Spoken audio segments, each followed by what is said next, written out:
அஸ்ஸலாமு அலைக்கும். Good evening, வணக்கம்.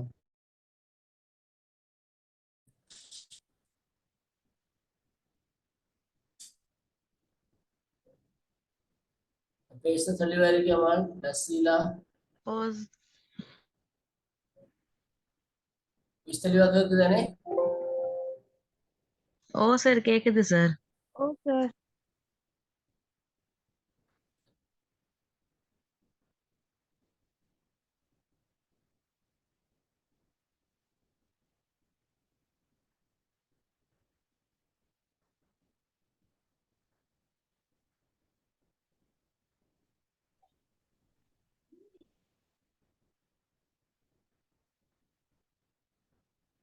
ரெண்டு கிளாஸ் உங்களுக்கு தெரிஞ்சிருக்கும்னு நினைக்கிறேன்னா, இன்னைக்கு நாங்க ப்ரெசன்டேஷன் உங்களுடைய நாலேஜ் அண்ட் கரிக்குலர் பாடத்துல நாங்க கற்ற அலகுகளுக்குள்ள இருந்து நீங்கள் பொருத்தமான பகுதியை தெரிவு செய்து அது தொடர்பாக உங்களுடைய முன்வைப்புகளை உங்களுடைய ப்ரெசன்டேஷனை செய்யப்படும்.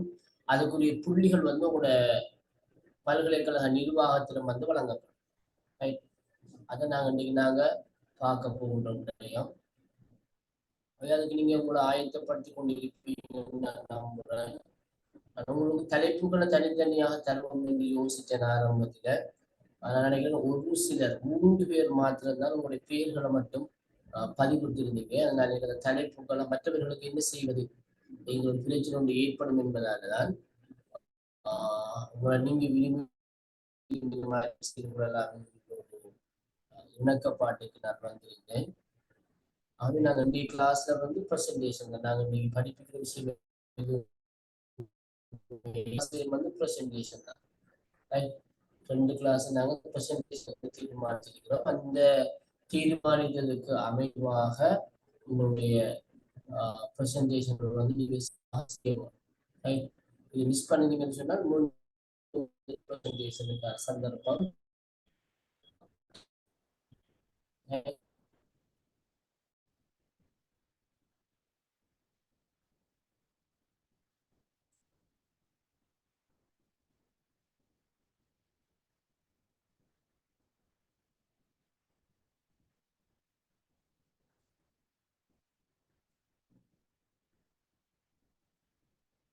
இந்த பாடத்தை பத்தி உங்களுக்கு தெரியும். நாங்க அறிவாற்றலும் கலை திட்டம் என்கிற தலைப்பில் நாங்க இந்த பாடத்தை பார்த்து கொண்டு வரோம். உங்களோட ஃபைனல் இயர்லயும் இந்த பாடத்தோடு சம்பந்தப்பட்ட விடயங்கள் இருக்கும் திரும்ப. அதாவது கரிக்குலம் தியரி அண்ட் ப்ராக்டிஸ் என்ற வகையில அதிலும் நிறைய விடயங்கள் இது பற்றி தான் நீங்க பார்க்க போறீங்க. ஆகவே ஒரு ஆசிரியராக வர இருக்கின்ற ஒரு பயினருக்கு மிக முக்கியமான ஒரு பாட தலைப்பாக இந்த நாலேஜ் அண்ட் கரிக்குலம் என்கின்ற இந்த பாட தலைப்பும் அதனுடைய பாட உள்ளடக்கங்களும் காணப்படுகின்றது. ரைட், அதில் நாங்க நினைக்கிறேன் ஒரு 6 செஷன் மாத்திரம் நாங்க இதை பார்த்திருக்கிறோம் நினைக்கிறேன். 6 அல்லது 7 இருக்கலாம். 5 செஷன் நாங்க இந்த கரிக்குலம் என்னுடைய சம்பந்தமாக நாங்க பார்த்தோம். அதுல பார்த்த பாட தலைப்புகளை நீங்க விரும்பின ஒரு தலைப்பை நீங்க சூஸ் பண்ணி அது சம்பந்தமாக உங்களோட முன்வைப்புகளை செய்யப்படும். ரைட், உங்களுக்கு தரப்படுற 2 கிளாஸையும் அந்த விடயங்கள் தான் நம்புறோம். ரைட், அதோட விளக்கம் கிடைச்சிச்சா உங்களுக்கு தெரியுமா ஷாரா?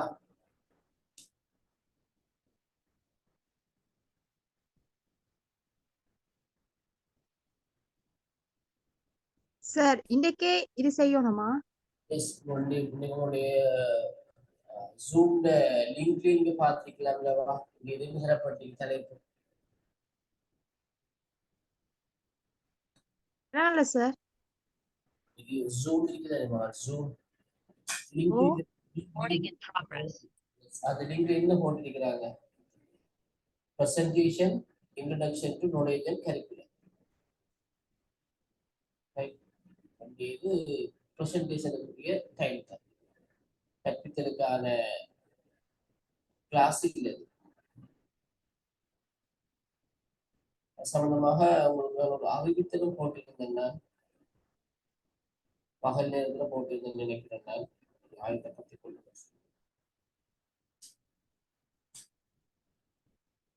நீங்க ப்ரெசென்ட் பண்றாங்க யாரு உங்களுடைய விவரங்களை எல்லாம் தந்துட்டு தான் நீங்க ப்ரெசன்டேஷன் செய்ய வேணும்.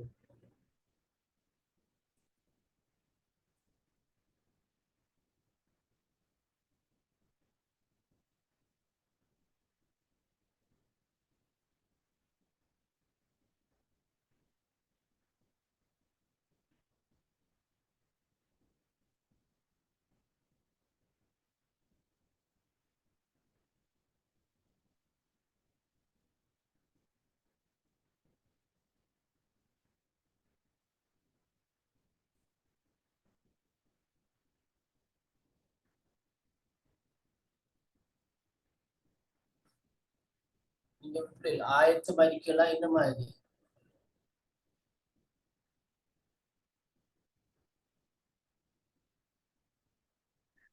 சரி, எத்தனை நிமிஷத்துக்கு சார் செய்யணும்? 15 நிமிஷத்துக்கா? 5 நிமிடத்துக்குள்ள உங்களுடைய பிரசன்டேஷன், உங்களுடைய கருத்துக்கள், அடுத்தது ஏனைய ஆடியன்ஸ், உங்களுடைய ஏனைய சக பயனர்கள் வந்து உங்களுடைய வினா கேட்கறது, அதுக்கு நீங்க எடுத்துக்கொள்ளலாம். மேக்சிமம் 15 நிமிடம், 10 நிமிடத்திலிருந்து 15 நிமிடம் வரைக்கும் நீங்க இது பயன்படுத்திக் கொள்ளலாம். உங்களோட குரூப்ல நம்முடைய ஸ்லைட் எல்லாம் போட்டிருந்தேன் தானே? ஓ சார்.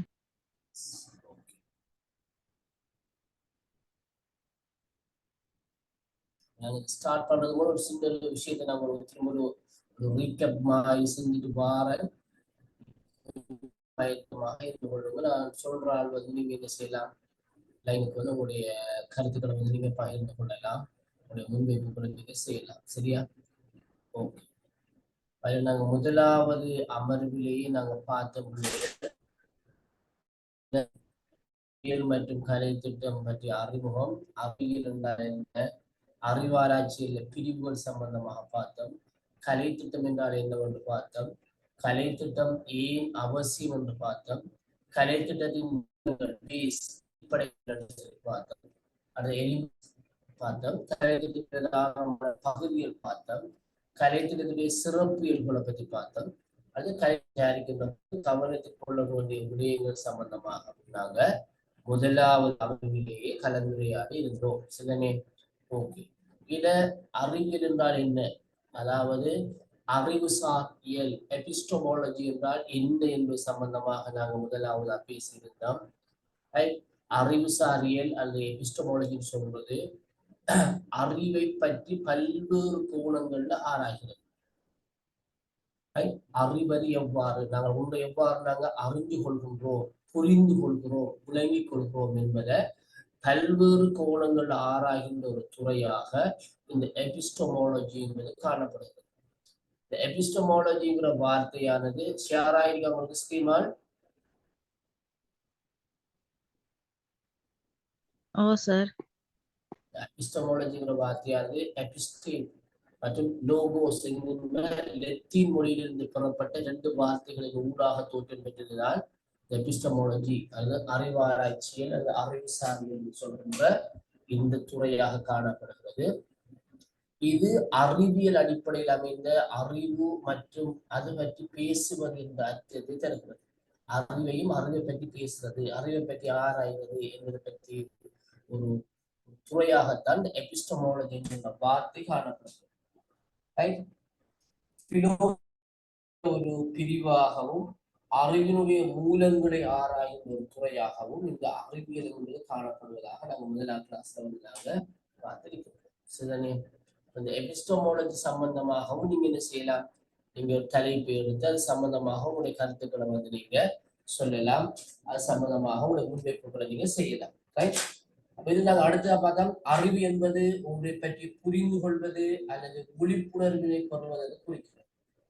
நாம ஏதாவது ஒன்றை பற்றி நாங்க புரிந்து கொள்றது, எப்படி நாங்க புரிந்து கொள்றோம், அது சம்பந்தமான ஒரு விழிப்புணர்வு நாங்க பெறதைத்தான் இந்த அறிவு என்று நாங்க அடையாளப்படுறோம். எந்த விஷயத்தை பற்றி ஒரு விழிப்புணர்வு பெறுறது. உதாரணமாக கொரோனா தொற்று, கொரோனா பெருந்தொற்று ஏற்பட்ட கால பகுதியில இந்த கொரோனா நோய் ஒருவரிடமிருந்து மற்றவருக்கு எவ்வாறு பரவுகிறது என்பதை நாங்கள் அறிந்து அந்த கொரோனா நோயிலிருந்து நாங்கள் பாதுகாப்பு பெறுவதாக இருந்தால், அந்த தொற்றிலிருந்து நாங்கள் தவிர்ந்து கொள்ள வேண்டுமாக இருந்தால் நாங்கள் என்னென்ன விடயங்களை செய்யக்கூடாது, என்னென்ன விடயங்களை நாங்கள் செய்ய வேண்டும் என்கின்ற ஒரு விழிப்புணர்வு பெறுவது அது சம்பந்தமான ஒரு அறிவு தான்.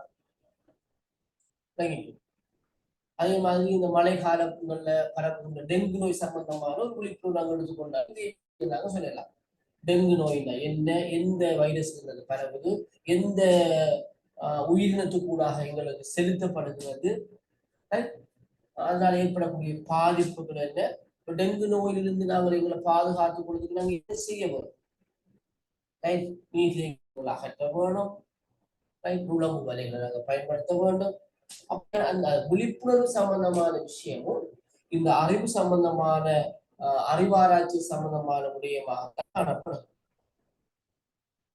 அடுத்தது பார்த்தோன்னா அறிவானது தவறில் இருந்து பெறப்படும் அனுபவமாகவும் மொழிகளின் உதவியுடன் ஒருங்கிணைக்கக்கூடிய சிந்தனையின் வடிவமாகவும் பொருளை உருவாக்கக்கூடியதாகவும் நாம் வாழும் உலகத்தை புரிந்து கொள்வதற்கு உதவுகிறது.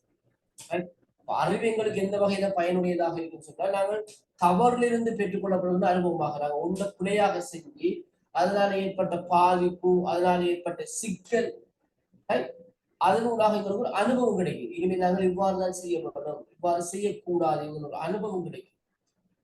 அடுத்த மொழிகளின் உதவியுடன் ஒருங்கிணைக்கக்கூடிய சிந்தனையின் வடிவமா இருக்கு. நாங்கள் என்ன செய்யலாம், எங்களுக்கு தெரிந்த மொழியின் ஊடாக அது வந்து நாங்கள் இன்னொருக்கு சொல்லலாம், ஒரு விழிப்புணர்வை ஏற்படுத்தலாம், அது பற்றிய ஆய்வுல ஈடுபடலாம். அது பொருளை உருவாக்கக்கூடியதாகவும் நாம் வாழும் உலகத்தை புரிந்து கொள்வதற்கும் இந்த அறிவு வந்து எங்களுக்கு உதவும் என்ற கருத்தை நாங்கள் பார்த்தோம். அடுத்து அறிவை பெறுதல் என்பது புலக்காட்சி, கருத்து பரிமாற்றம், காரணம் அறிதல் போன்ற சிக்கலான அறிந்துணர்தல் செயற்பாடுகளை உள்ளடக்கிய நாங்க பார்த்தோம். என்ன அப்ப நீங்க செய்கின்ற பிரசன்டேஷன் செய்யும்போது வந்து இந்த எபிஸ்டமாலஜி சம்பந்தமாகவும் நீங்க செய்யலாம். அறிவாராய்ச்சியில் சில இருந்த அறிவுன்னு சொன்னா என்ன, அறிவு எதை பற்றியது, அறிவினுடைய பயன்கள் என்ன, அறிவினுடைய மூலங்கள் என்ன, நாங்கள் எவ்வாறு அறிவு பெற்றுக் கொள்கின்றோம் என்பது சம்பந்தமாகவும் உங்களுடைய முன்வைப்புகள் நீங்க அழகாக செய்யலாம். சரி, ஓகே. அறிவினால்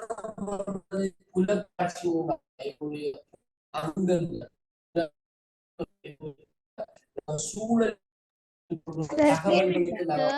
உங்களோட வாய்ஸ் கிளியர் இல்ல சார்.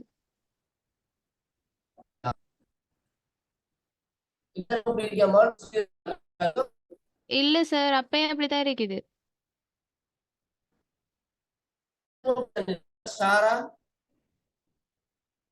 அப்படிதான் சார் இருக்குது சார். கிளியர் இல்ல சார். கிளியர் இல்லாம இருக்குதா? உங்களோட வாய்ஸ் விட்டு விட்டு வருது.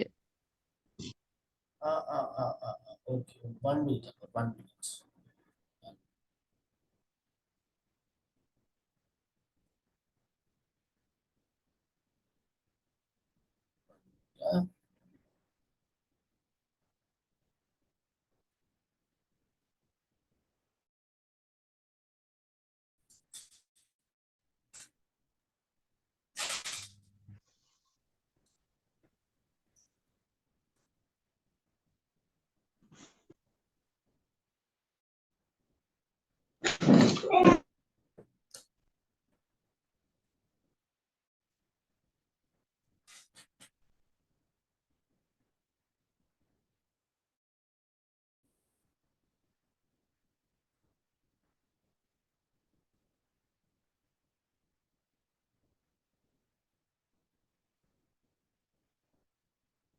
இப்போ ஓகேவா? இப்ப எப்படி இருக்குது? தெளிவா இருக்குதா?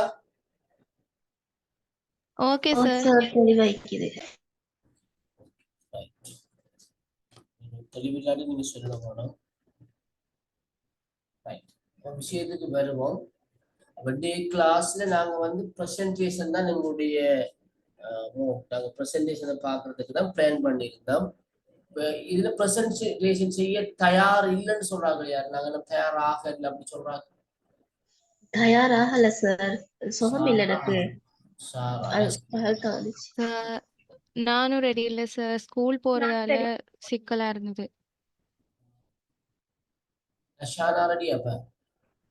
இல்ல சார், இல்லண்டா ஸ்லைட்ஸ்ல நாங்க எல்லாம் செய்ய வேணுமே சார், அதெல்லாம் அதுக்கு கொஞ்சம் டைம் வேணும் தானே. நார்மலா பிரசன்டேஷன் பண்றேன்டா ஓகே சார். இப்ப நாங்க பவர் பாயிண்ட்ல செய்யறேன்டா அதுக்குரிய இப்ப நாங்க இந்த தகவல்களை தேடி அதை வந்து ஸ்லைட்ல செட் பண்ணி பவர் பாயிண்ட்டுக்கு எடுத்து செய்யறதுக்கு கொஞ்சம் டைம் வேணுமே சார். அந்த டைம் போதாத மாதிரி.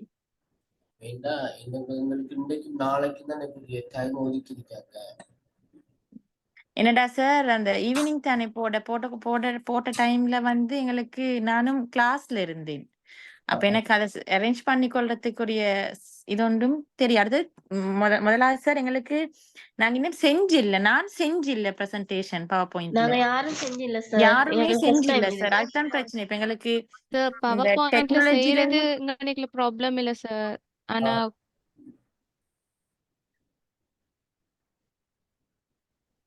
27, 29 நாளைக்கு மறுதினமும் போடப்பட்டிருக்கு. உங்களுக்கு நாளை மறுதினம் செய்யறதுக்குரிய அவகாசம் இருக்குமா? அப்படி செய்யணுமா? அதுல எதுவுமே சார் இல்லை. எனக்கு வீக்கெண்ட் அதுல தான் சார் சார் நீங்க வேணும். எங்களுக்கு ஹெட்டிங் நீங்களே சூஸ் பண்ணி தந்தால் எங்களுக்கு ஈஸி ஆயிக்கும்னு நினைக்கிறேன் சார். நான் சார் மெசேஜ் ஒன்று போட்டிருந்தீங்க குரூப்ல அந்த நேம் எல்லாம் கேட்டு நான் Yes. பர்சனலா எங்களுக்கு குரூப்ல அனுப்பியிருந்தேன். மெசேஜ் நான் ஸ்டார்ட் அனுப்பிடுங்க. பண்ண எனக்கு 3 பேர் வந்து அனுப்பியிருந்தாங்க. நஷானாவும் இன்னும் 3 பேர், நசீலாவும் தெரியல. 3 பேருடைய பேர் ஓ தான் நானும் அனுப்பினேன் சார். சாராம் ஓ அனுப்பி சாரோட பேரும் வந்தது. எஸ்.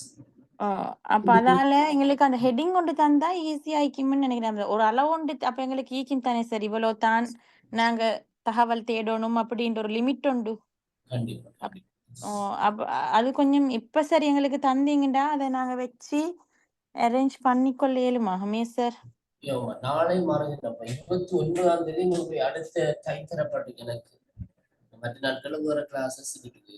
அப்ப அந்த ஷெட்யூல் டைம்ல தான் நான் செய்ய வேணும். அதுக்கு நீங்க உங்களை ப்ரிப்பேர் பண்ணிக்கொள்ள இயலுமா? நாளைக்கு மட்டும் உங்களுக்கு அவகாசம் இருக்குது.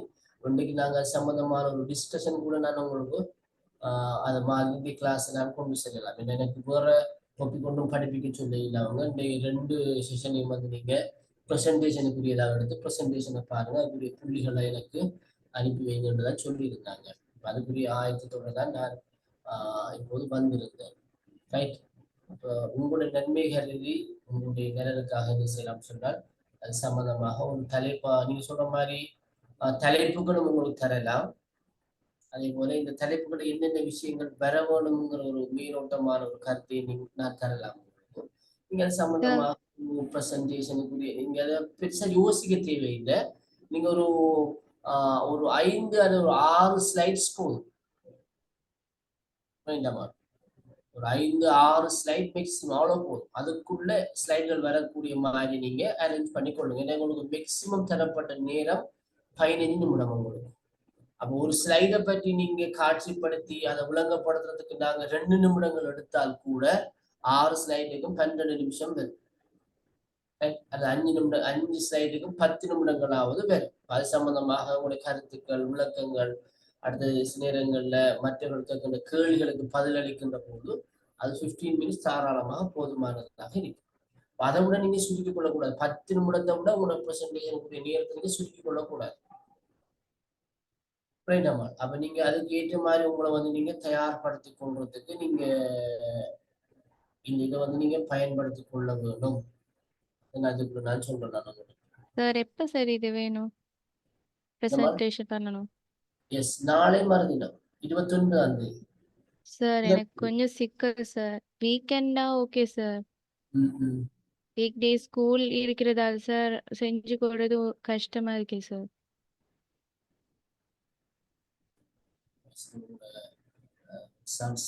சம்பந்தமா பேசணும். அவரு தந்த டைம் தான். ஏன்னா உங்களுக்கு அந்த அதை செய்து கொள்வதற்கு கணக்கு நேரம் எடுக்கும் அப்படி யோசிக்கிறீங்களா? டைம் இனி வேணும் தானே சார். பவர் பாயிண்ட்ல நாங்க செய்யறதா இருந்தா. உங்களோட நோட்ஸ் இருக்குது.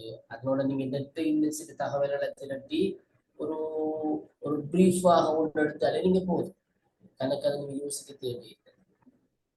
ஈஸி டாபிக் ஒன்று நீங்க சூஸ் பண்ணி எடுத்தா ஈஸி. எனக்கு ஒரு ஒரு 2 ஹவர்ஸுக்குள்ளேயே நாம ஒரு ஸ்லைட் ப்ரிப்பேர் பண்ணிடலாம். 2 ஹவர்ஸ் கூட 1 ஹவருக்குள்ளே செய்யலாம். 6 ஸ்லைட் தானே. நீங்க இன்னொரு அவகாசம் எடுத்தீங்கன்னா உங்களுக்கு அந்த இது வந்து உங்களோட மார்க்ஸ் போறதுக்கு இந்த எல்லாம் இந்த மாறுமா. அப்ப நம்ம இருக்கிறதோட கொஞ்சம் மேனேஜ் பண்ணிட்டு நாங்க செய்ய பார்ப்போம். Okay sir. Okay sir.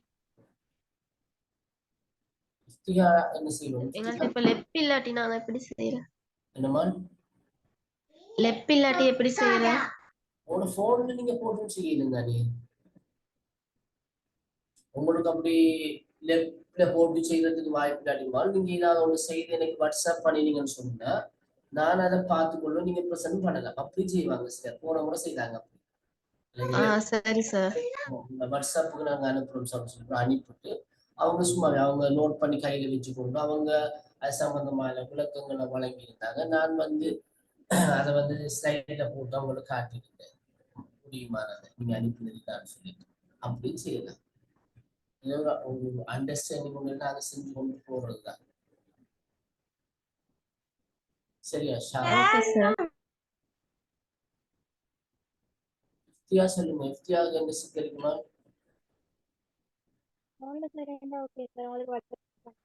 விளங்கலம்மா, விளங்கல, சொல்லுங்க சத்தமா. இஃப்தியா அவங்களுக்கு வாட்ஸ்அப் பண்ணி விடுறேன். அப்படியா? ஓ சார், லெப்ல கஷ்டம், லெப் இல்ல. No problem. நீங்க அப்படி மட்டும் எனக்கு வாட்ஸ்அப் பண்ணலாமா? இல்ல வந்து உங்களோட பேரும் கோர்ஸ் நம்பரையும் கட்டாயம் போடணுமா? Okay sir. Course number, register number இருக்கு, அந்த நம்பரையும் கட்டாயம் போட்டுதான் நீங்க வாட்ஸ்அப் பண்ணணும். நான் நோட் பண்ணி கொடுக்குறேன். ஷாரா டீச்சருக்கு என்ன பிரச்சனை? சார் நான் இன்னும் செஞ்சில்ல. இதுக்கு பிறகுதான் யார்கிட்ட சரி ஐடியா எடுத்துத்தான் செய்யணும் சார். எனக்கு வந்து அதை பத்தி எந்த இதுவும் இல்லை. அப்ப இந்த கொரோனா கால பகுதியில ஜூம் கிளாஸ் எல்லாம் செய்யலையா? ஜூம் கிளாஸ் செஞ்சேன் சார். ஆனா அந்த ஸ்லைட்ல அதெல்லாம் நான் செஞ்சில்ல சார். ஃபர்ஸ்ட் டைம் நான் செய்யறேன். இப்படி சரி சார், ட்ரை பண்ணி யார்கிட்ட சரி கேட்டு செய்யறேன். நீங்களுமே உங்களுக்கு அந்த ஜூம் லிங்க் இருக்குதானே, அந்த ஜூம் ஆப் போட்டுருக்கீங்க நீங்க. நாங்களும் அப்படித்தான் சார். நான் செஞ்சில்ல, ட்ரை பண்ணி பாக்குறேன். அது ஒரு எக்ஸ்பீரியன்ஸ் தான், நல்ல விஷயம் தான். இப்ப நாங்க வந்து வீடியோ ஆன் பண்றோம்னா வீடியோ ஆன் பண்றது இல்ல, ஆடியோ தான்.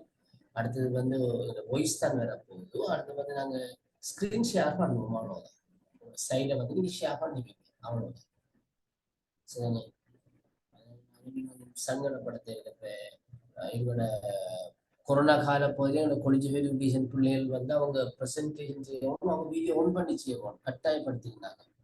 நம்மளோட டீச்சிங் மெத்தட்ஸை பார்க்கறது தான் நோக்கம். அப்போ அவங்க கொஞ்சம் சங்கடமாக சிரமமாக இருந்துச்சு. அதே மாதிரி பிஜிபி ஆக்களுக்கும் இதுதான் நாங்கள் செய்தது. அவங்க வீடியோ ஃபுல் வீடியோ ஆன் பண்ணுவோம். அவங்களோட வீடியோ வந்து அவங்கள விட ஒரு 10 மீட்டர் தூரத்துல இருந்து அவங்களோட உருவம் விளங்குற மாதிரி, ஒயிட் போர்ட் விளங்குற மாதிரி அவங்க படிப்பிச்சு காட்டினாங்க. இப்ப அப்படி இல்லை, உங்களுக்கு வந்து நான் உங்களுக்கு செய்யற மாதிரி தான். ஸ்லைடை வந்து நான் ஸ்கிரீன்ல போட்டுக்கிறேன், இந்த வாய்ஸ் மட்டும் தான் தெரியும். அதனால உங்களுக்கு சங்கடம் அடுத்தது கூச்சம் மாதிரி அப்படின்னா நீங்க ஃபீல் பண்ண தேவையில்லை. ஒரு எக்ஸ்பீரியன்ஸ் தான். அந்த ஒரு நல்ல ஒரு பர்சனாலிட்டி வரும் உங்களுக்கு. எப்படி ஒரு ப்ரெசன்டேஷன் செய்யறது, எப்படி எங்களுக்கு தெரிஞ்ச கருத்துக்களை வந்து நாங்க ஒரு தடங்கள் இல்லாம இருக்கு சரளமாக நாங்க செய்யறோம். உங்களையில வந்து அதுக்குள்ள இதுக்குள்ள இருந்து நாங்க ஒன்றும் சொல்ல போறது இல்லை. ஆனா உங்களோட இந்த விடயத்துல வந்து நாங்க பழக்கப்படுத்துறோம், அவ்வளவுதான். இந்த அனுபவத்தை, இந்த எக்ஸ்பீரியன்ஸும் உங்களுக்கு தாருறது அப்படின்னா ஷாரா சொல்லுங்க, ஷாரா சொல்லுங்க, இது வரைக்கும் நாங்க அப்படி செய்யலைன்னா அந்த ஒரு எக்ஸ்பீரியன்ஸ் இதுல நீங்க எடுத்துக்கொள்றது தான், அவ்வளவுதான். சரியா? ஓகே. அடுத்தது நசீரா என்ன? சார் நானும் இது முதல்ல செஞ்சில்ல, இது இப்போ செஞ்சு தான் பார்க்கணும். Okay okay. சார் எனக்கு போன்ல டைப் பண்ணி எடுக்கணுமா? போன் எடுக்கலாமா? சில நேரங்கள்ல அந்த பொண்ணு கொஞ்சம் வித்தியாசமா தெரிய பார்க்கும். லேப்டாப்ல செய்யற மாதிரி இல்லாம ஆனா செய்வாங்க. போன்ல யார் போன முறை 2 பேர் செய்திருந்தாங்க, போன்லயே கிரியேட் பண்ணி செய்திருந்தாங்க. படிவா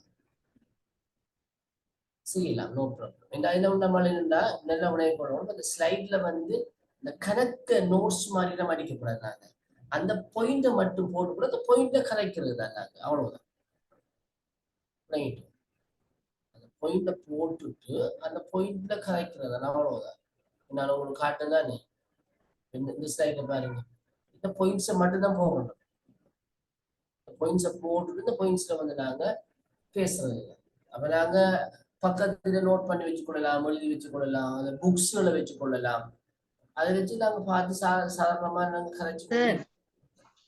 இப்ப இதுல தானே அறிவை பெறுதல் என்பது புலக்காட்சி, கருத்து பரிமாற்றம், காரணம் அறிதல் போன்ற சிக்கலான அறிந்துணர்தல் செயற்பாடுகளை உள்ளடக்கியது.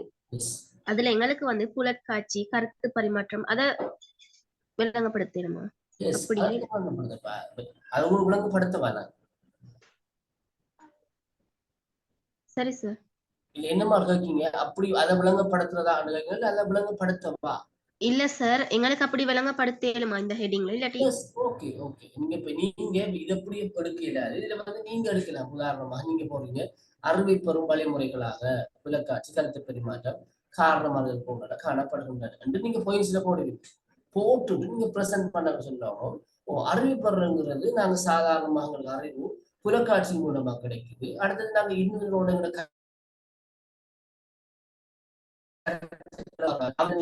எதிர்கருத்துக்களை பெறுவதனூடாக நாங்க அவருடைய கருத்துக்கு பதிலளிப்பதனூடாக இவ்வாறு எங்களுக்கு அறிவு கிடைக்குது. அதே போல ஏதாவது ஒரு சம்பவம் ஒரு நிகழ்வு நடைபெறுகின்ற போது அதுக்கான காரணம் என்ன, ஏன் இந்த சம்பவம் நடந்திருக்க வேணும், ஏன் இந்த சம்பவம் இவ்வாறு நடந்திருக்க கூடாது என்று அது சம்பந்தமான காரணங்களை தேடி அறிவதன் ஊடாகவும் எங்களுக்கு இந்த அறிவு கிடைக்குது. இப்படி நாங்க பேசிக்கொண்டு போறதா நாங்க அந்த எடுத்த விஷயத்த எங்கட கருத்து கூட கொண்டு வந்து எங்கட வார்த்தையில நாங்க விளங்கப்படுத்துறதா. அவ்வளவுதான் எங்க பிரசன்டேஷன் ஒண்ணுமே இல்லை. சரியாமா?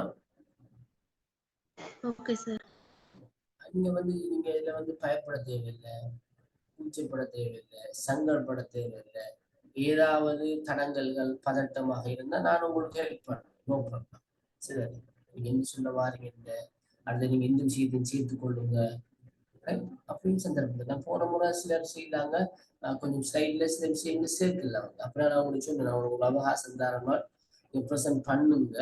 இந்த ஸ்லைடை எனக்கு நீங்க அனுப்புவீங்க, அதை திரும்ப வாட்ஸ்அப் பண்ணுவீங்களே, அந்த 2 விஷயங்களை சேர்த்து நீங்க அனுப்புங்கன்னு சொல்லி அப்படியான சந்தர்ப்பங்கள் தான் வழங்கி இருக்கு. இந்த பாடத்தை பொறுத்த வரைக்கும் நாலேஜ் அண்ட் கரிக்குலம் இந்த பாடத்தை பொறுத்த வரைக்கும் எல்லா விடயங்களும் நான் தான் கற்பிக்கிறது, ரைட், அடுத்த ஒரு ப்ரெசன்டேஷன் பார்க்கிறது மற்றும் எல்லா விஷயங்களும் என்னோட சம்பந்தப்பட்டது.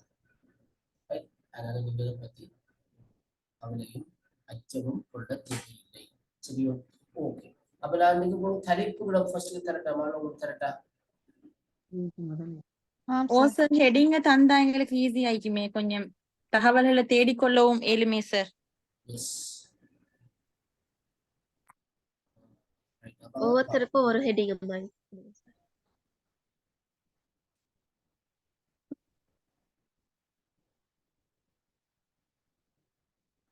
இந்த ஹெட்டிங்கை நான் உங்களுக்கே தரலாம்.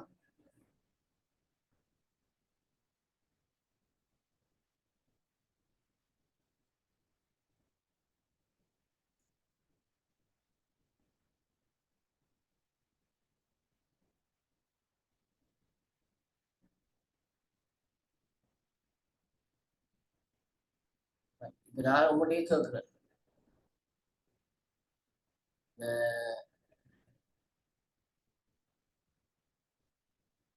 அறிவியல் மற்றும் கலை திட்டம் அறிமுகம் இது சம்பந்தமான இந்த டாபிக்கை யார் செய்யப்படுது?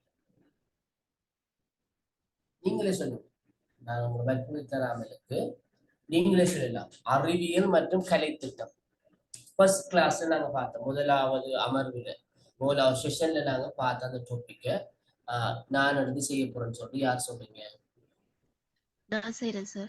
சாரா. ரைட். அப்ப சாரா குறி டாபிக் அறிவியல் பற்றி ஒரு அறிமுகமும் கலை திட்டம் பற்றி ஒரு அறிமுகம். அவ்வளவுதான், 2 விஷயம் இருக்கு. அப்ப அதுல 3 ஸ்லைடு இல்ல 3 ஸ்லைடு அடிச்சுக்கிட்டா ஒவ்வொரு டாபிக் ஓகே.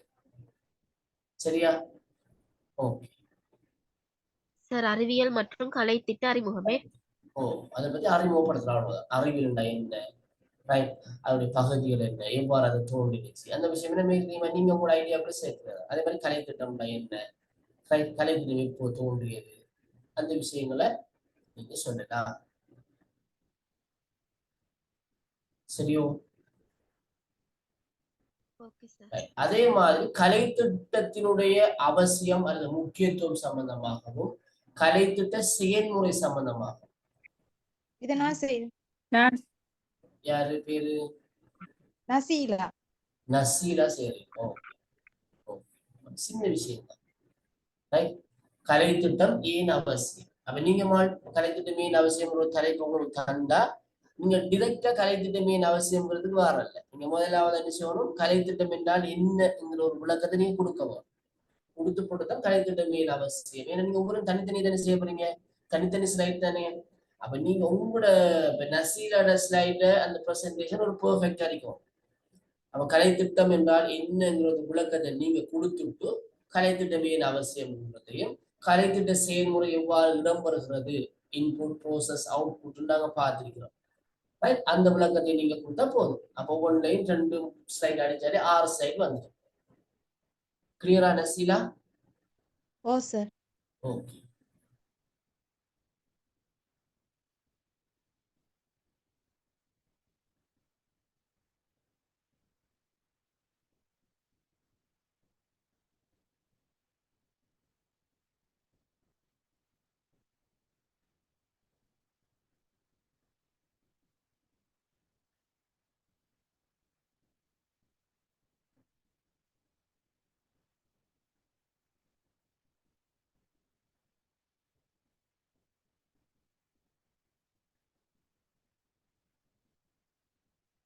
அடுத்த டாபிக் வந்தீங்கன்னா கலைத்திட்டம் தயாரிக்கும் போது கவனத்தில் கொள்ள வேண்டிய விடயங்கள். கலைத்திட்டத்தில சிறப்பியல்புகள். கலைத்திட்டம் தயாரிக்கும் போது கவனத்தில் கொள்ளப்பட வேண்டிய விடயங்கள், கலைத்திட்டத்திலே சிறப்பியல்புகள். அடுத்தது கலைத்திட்ட கோட்பாடுகளும் பிரயோகங்கள். அதில் நீங்க விரும்பின 2 கோட்பாடு எடுக்கலாம். முற்போக்குவாதம், இலட்சியவாதம், பயன்பாட்டுவாதம். நாங்க நிறைய பார்த்திருக்கிறோம். அதில் 2 எடுங்க ஏதாவது. யார் செய்றீங்கம்மா? நான் செய்றேன் சார். அஃப்ராவா நஷானாவா? 2 பேரும் சென்னோம் சார். சரி, அஃப்ரா செய்யட்டும். அஃப்ரா செய்யுங்க. சரி, அஃப்ரா ரெடியம்மா? Okay sir. ஹெடிங்க கொஞ்சம் திருப்பி சொல்லுங்க சார். ஹெடிங் சொன்னமா கலைத்திட்டம் தயாரிக்கும் போது கவனத்துக் கொள்ளப்பட வேண்டிய விடயங்கள். நாங்க என்னென்ன விடயத்தை கருத்துல கொண்டு ஒரு கலைத்திட்டம் ஒன்று தயாரிக்கிறோம். அப்ப நீங்களும் ஸ்டார்ட் பண்ணக்குள்ள ஃபர்ஸ்டாவே கலைத்திட்டம் தயாரிக்கும் போது கருத்து கொள்ள வேண்டிய விடயங்கள் வந்துடக்கூடாது. ஒரு எக்ஸாமுக்கு ஆன்சர் பண்ணக்க அப்படி எழுதணும். ஒரு பிரசன்டேஷன் தானே. அப்ப நீங்களும் கலைத்திட்டம் என்னன்றது சொல்லிட்டு இந்த கலைத்திட்டங்கள் பல்வேறு வழிமுறைகளை தயாரிக்கப்படுகிறது. அந்த கலைத்திட்டங்களை தயாரிக்கின்ற போது நாங்க என்னென்ன விடயங்களை கருத்தில் கொள்ள போறோம்னு சொல்லி நீங்க அந்த விஷயத்துக்கு வரணும். அப்ப கலைத்திட்டம் தயாரிக்கப்படும் போது கருத்தில் கொள்ள வேண்டிய விடயங்கள் நீங்க நோட் பண்ணிக்கொள்ளுங்க. கலைத்திட்டம் தயாரிக்கப்படும் போது கருத்தில் கொள்ள வேண்டிய விடயங்கள். அடுத்து கலைத்திட்டம் ஒன்றின் சிறப்பியல்புகள்.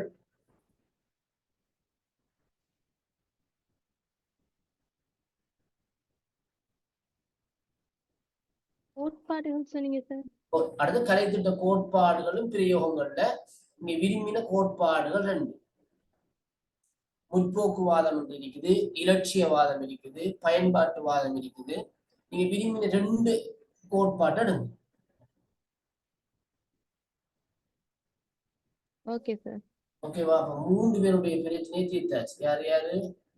ஷாரா, நசீலா, அஃப்ரா. சரி, ஓகே.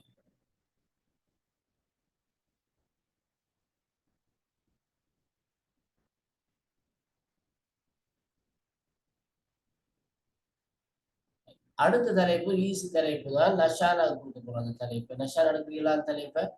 கலைத்திட்ட வடிவமைப்பும் கலைத்திட்ட வகைகள்.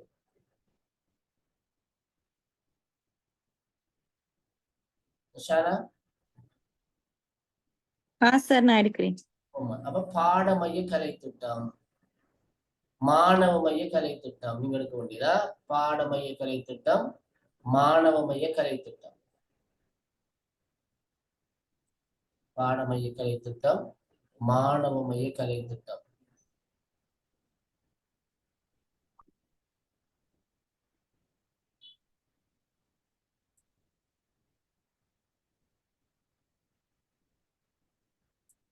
அது 2மா சார்? நோ. அடுத்து மைய கலைத்திட்டம், ஒன்றிணைந்த கலைத்திட்டம்.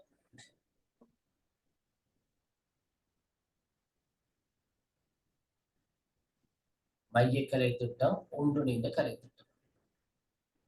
ரைட். அப்ப 4 விஷயம் இருக்கு. பாடமைய கலைத்திட்டம், மாணவ மைய கலைத்திட்டம், மைய கலைத்திட்டம், ஒன்றிணைந்த கலைத்திட்டம். சரிதானே?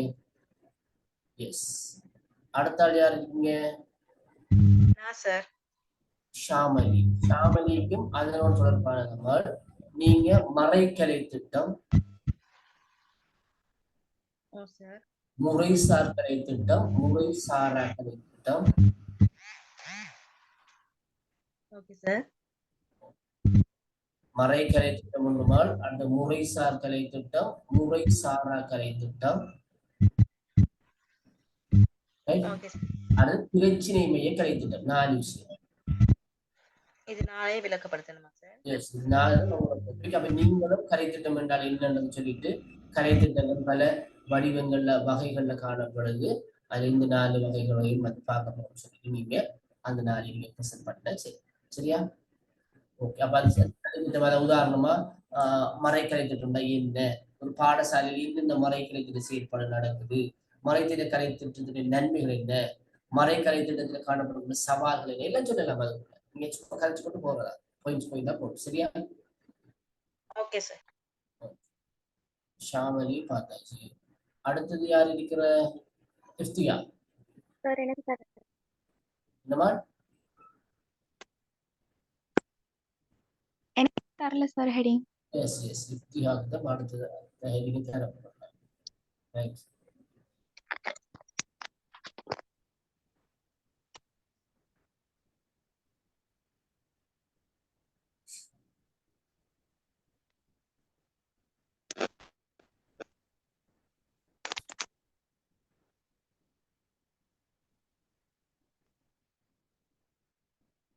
இஃப்தியாவும் அதனோடு தொடர்பான விஷயம் தான் தரப்போறேன். தேர்ச்சி மைய கலை திட்டம், சிரமான் தேர்ச்சி மைய கலை திட்டம்,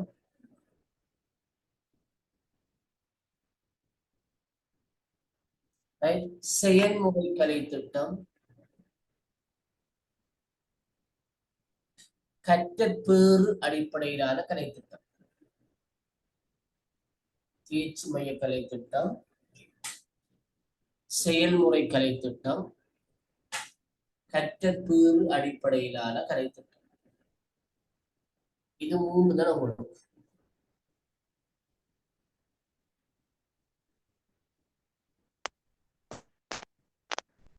எல்லாருக்கும் வந்து தலைப்பு சொல்லுங்க. இந்த சதிகாண்ட் அந்த கேர் வரல அவட வாக்குமூலம் தவி இந்த அவக்கு ஒரு ஹெடிங் ஒன்று வாங்கி வைக்க சொன்னா. எப்ப மனோத்தானே இந்த இதான் அவக்கு ஒரு ஹெடிங் ஒன்று. சரி, ஓகே. நாங்க ஒரு ஹெடிங் ஒன்று.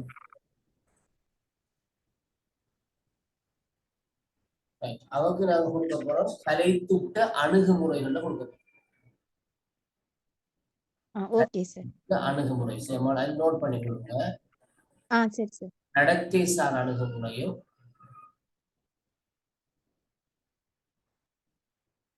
நடத்தை சார்ந்த அணுகுமுறையும், முகாமைத்துவ அணுகுமுறை 2 தானே? Okay sir. நடத்தை சார் அணுகுமுறை, முகாமைத்துவ அணுகுமுறை. சரி, நமக்கு இண்டிக்க மூத்தாரு. ஓ சார். நாளை அன்றைக்கு அவங்க கஷ்டம் அளிக்காதா? செய்வா வைக்கும். கஷ்டம்டமால் அவருக்கு நான் ஸ்பெஷல் டைம் வந்து கொடுக்குறேன். சரி. ஸ்பெஷல் டைம் வந்து கொடுக்குறேன். நம்ம அதை பத்தி யோசிக்க போகலாம்னு சொல்லிட்டு டைம் கொடுக்குறேன். அவங்க மட்டும் அந்த குறிப்பிட்ட டைம்ல செய்துட்டான்னா போதும். சரியா? டாபிக் கொடுங்க. இன்னைக்கு அவசரப்பட்டு கொடுக்க வேண்டாம். அவ போன் கேட்டா மட்டும் கொடுங்க. சரி சரி. வேற யாராவது இருக்கிறீங்களா?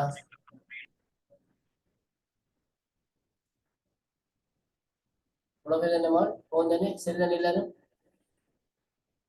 ஓகே.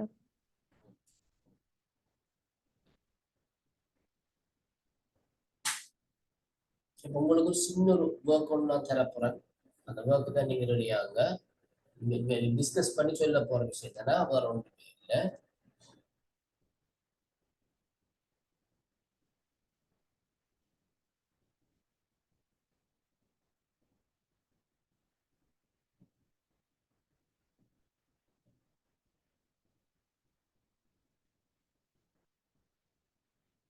உங்களோட குரூப்ல நான் வந்து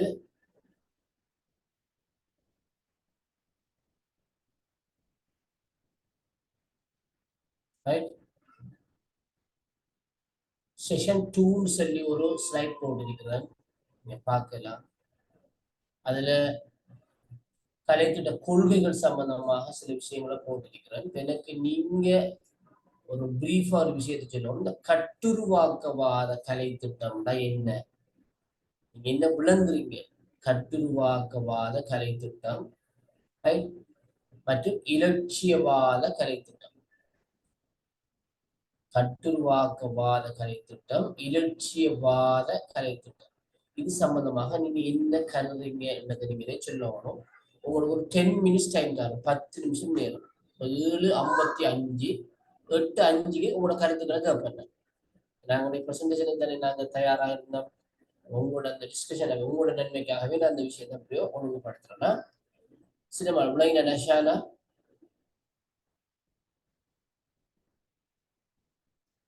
ஓ சார். கட்டுருவாக்கவாத கலை திட்டம், இலட்சியவாத கலை திட்டம். இது சம்பந்தமாக உங்களுடைய அபிப்பிராயங்களை பார்க்கலாம்.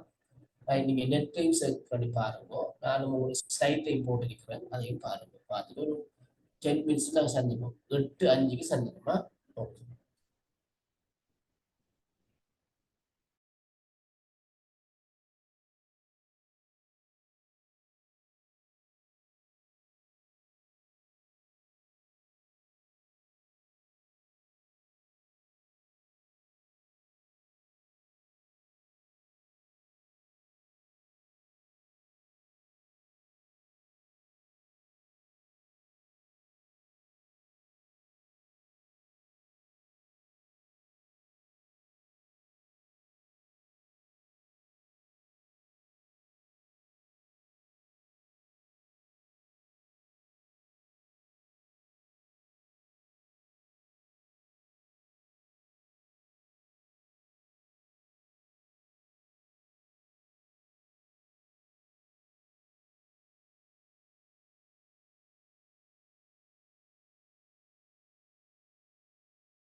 சார் குரூப்ல எங்க சார் போட்டிக்கிறீங்க?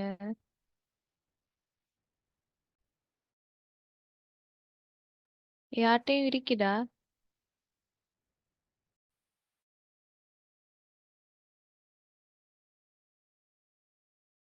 சாரா, நஷானா,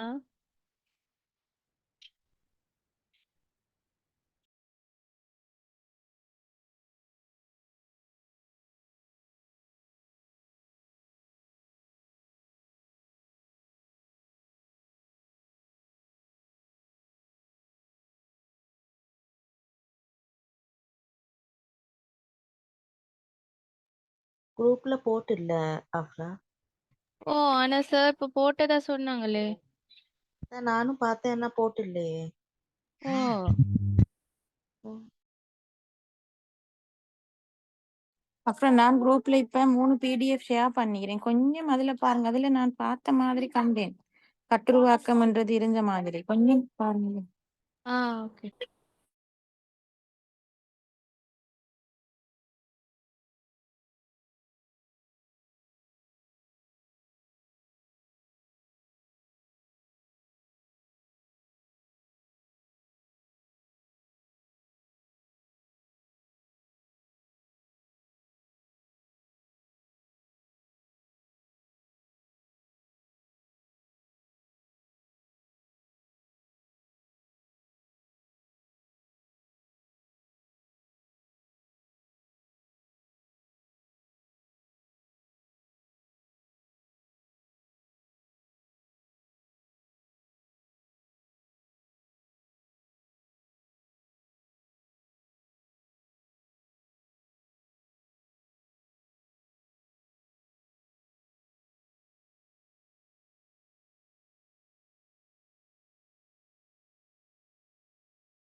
ஓகே பாப்பமா.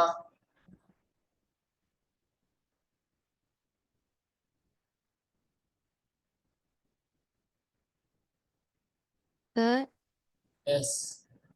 தனுஷா அந்த கேர்ளுக்கு இன்னைக்கு ஜாயின் ஆக இயலாம போயிட்டா இடி மலைன்னு சொல்லி அவளுக்கு ஒரு ஹெட்டிங் தர சொல்லி சொன்னேன் சார் ப்ரெசன்டேஷனுக்கு. Right okay. அவருக்கு இப்ப நாங்க செய்யற அந்த 2 டாபிக்கையுமே கொடுங்க நீங்க.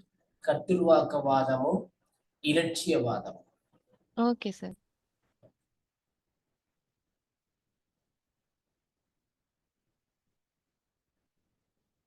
ஓகே இது சம்பந்தமாக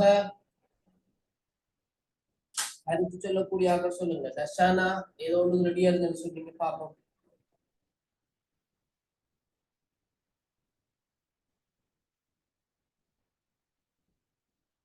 சார் இல்ல இப்பதான் ரெடி ஆயிட்டுக்கிறேன். இப்பதான் சார் கொஞ்சம் ரெடி ஆக்கிட்டுக்கிறேன்.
Right okay. உங்களுடைய கருத்துக்களை சொல்றதுக்கு முதல் இந்த இந்த தலைப்பு சம்பந்தமாக இன்னும் சில விடயங்களை உங்களோட நான் கலந்துரையாட வேண்டியிருக்கிறது. உங்களுக்கு ஃபைனல் இயர்ல வந்து கரிக்குலம் தியரி அண்ட் பிராக்டிஸ் என்ற அந்த பாடத்திலையும் இதற்கு மேலதிகமான தகவல்கள் உங்கள் அந்த பாடத்தை கொண்டு நடாத்துகின்ற விரிவுரையாளர்களால வழங்கப்படும்.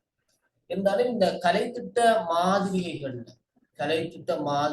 பிள்ளைகள் பொதுவாக இந்த கலைத்திட்ட மாதிரிகளை வந்து 3 பிரதானமான பகுதிகளாக பிரிவுகளாக பிரிப்பாங்க. ஒன்று குறிக்கோள் அடிப்படையிலான மாதிரி, வட்டத்தன்மை கொண்ட மாதிரி, இயங்கு தன்மை கொண்ட மாதிரி என்று 3ஆ பிரிப்பாங்க. கலைத்திட்ட மாதிரிகளை குறிக்கோள் மாதிரி, வட்டத்தன்மை கொண்ட மாதிரி, இயங்கு தன்மை கொண்ட மாதிரி என்று 3ஆ பிரிப்பாங்க. இந்த குறிக்கோள் மாதிரின்னு சொல்ற அந்த கலைத்திட்ட மாதிரியை உருவாக்கியவர்கள்ல மிக முக்கியமானவர் டெய்லர். ரால்ஃப் டெய்லர் என்கின்றவர் மிகவும் முக்கியமான ஒருவர். இவருடைய கலைத்திட்ட மாதிரி தொடர்பான கருத்துக்கள் 1950ஆம் ஆண்டு காலப்பகுதிகளின் பின்னர் அறிமுகம் செய்யப்பட்டிருக்கிறது. உலகத்திலேயே இந்த கலைத்திட்ட மாதிரிகளை ஒரு ஒழுங்குமுறைப்படுத்தி அது தொடர்பான கருத்துக்களை வெளியிட்ட ஒரு மிகப்பெரிய கல்வியலாளராக இந்த டெய்லர் என்பவர் காணப்பட்டார். டெய்லர் சொல்றார், ஒரு கலைத்திட்டத்தை உருவாக்குகின்ற போது பாட உள்ளடக்கம், அந்த பாடத்துக்கு சப்ஜெக்ட் கண்டென்ட், பாட உள்ளடக்கம், கற்பித்தல் முறைகள், டீச்சிங் மெத்தட்ஸ் மற்றும் மதிப்பீடு, அவற்றுடைய விளைவுகள், எவ்வாறு அந்த பாட உள்ளடக்கம் அடைய பெற்றிருக்கிறதா இல்லையா என்பது சம்பந்தமான ஒரு மதிப்பு, இந்த 3 வகையான விடயங்களும் கலை திட்டத்துல உள்ளடங்க வேண்டும் என்கின்ற கருத்தை இந்த ரால்ஃப் டெய்லர் குறிப்பிடுகிறார். அதாவது பாட உள்ளடக்கத்துக்கும் கற்பித்தல் முறைகளுக்கும் அவற்றுடைய விளைவுகளுக்கும் இடையிலான தொடர்புகள் தான் கலை திட்டம், அதான் இந்த கலை திட்டத்தை அடிப்படை என்கின்ற கருத்தை இந்த டெய்லர் முன்வைக்கிறார். இந்த டெய்லருடைய கலைத்திட்ட மாதிரியில 4 முக்கியமான விஷயங்களை அடையாளப்படுத்துறாங்க. ஒரு பாடசாலை அடைய வேண்டிய கல்வி நோக்கங்கள் எவை, ஒரு பாடசாலை எவ்வாறான கல்வி நோக்கங்கள் அடைய வேணும், என்னென்ன நோக்கங்கள் கல்வி தொடர்பாக இருக்க வேணுங்கிற விஷயமும், அந்த நோக்கங்களினூடாக அடையப்பட வேண்டிய கல்வி அனுபவங்கள் யாவை, அந்த நோக்கங்களினூடாக அடையப்பட வேண்டிய கல்வி அனுபவங்கள் யாவை என்கின்ற விடயமும், இந்த அனுபவங்களை பயனுள்ள வகையில் எவ்வாறு ஒழுங்கமைப்பது என்கின்ற விடயமும், பயனுள்ள வகையில் எவ்வாறு ஒழுங்கமைப்பது என்கின்ற விடயமும், நோக்கங்கள் அடைய பெற்றுள்ளதா என்பதை எவ்வாறு தீர்மானிக்கலாம், அதை நாங்கள் மதிப்பீடு சொல்றோம். நோக்கங்கள் அடையப்பட்டுள்ளதா என்பதை எவ்வாறு நாங்கள் தீர்மானிக்கலாம், மதிப்பீடு செய்யலாம் என்கின்ற விடயமும் மிக முக்கியமான என்கின்ற கருத்தை இந்த டெய்லர் முன்வைக்கின்றார். அப்ப டெய்லருடைய மாதிரியை சொல்லுவாங்க, இந்த மாதிரி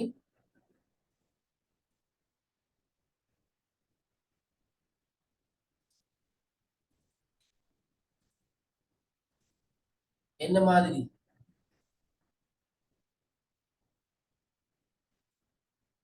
குறிக்கோள் மாதிரின்னு சொல்றோம். டெய்லருடைய கலைத்திட்ட மாதிரிக்கு பேரு குறிக்கோள் மாதிரி. ரைட். அப்ப இந்த குறிக்கோள் மாதிரியில பிள்ளைகள் 4 முக்கியமான விஷயங்கள் இருப்பதாக சொன்னேன். ஒன்று நோக்கமும் குறிக்கோளும், நோக்கமும் குறிக்கோளும். அடுத்ததாக பாட உள்ளடக்கம், அடுத்ததாக ஒழுங்கமைப்பு, இறுதியாக மதிப்பு. ரைட். இந்த 4 முக்கியமான பகுதிகளும் இந்த டெய்லருடைய குறிக்கோள் மாதிரியிலான கலைத்திட்ட மாதிரியுடைய பிரதானமான பகுதிகளாக காணப்படுகிறது. இந்த விரிவான விளக்கத்தை நான் உங்களுக்கு சொன்ன மாதிரி நீங்க ஃபைனல் இயர்ல உங்களுக்கு இருக்கிற பாட தலைப்பு நீங்க அறிந்து கொள்வீங்க. சரியா?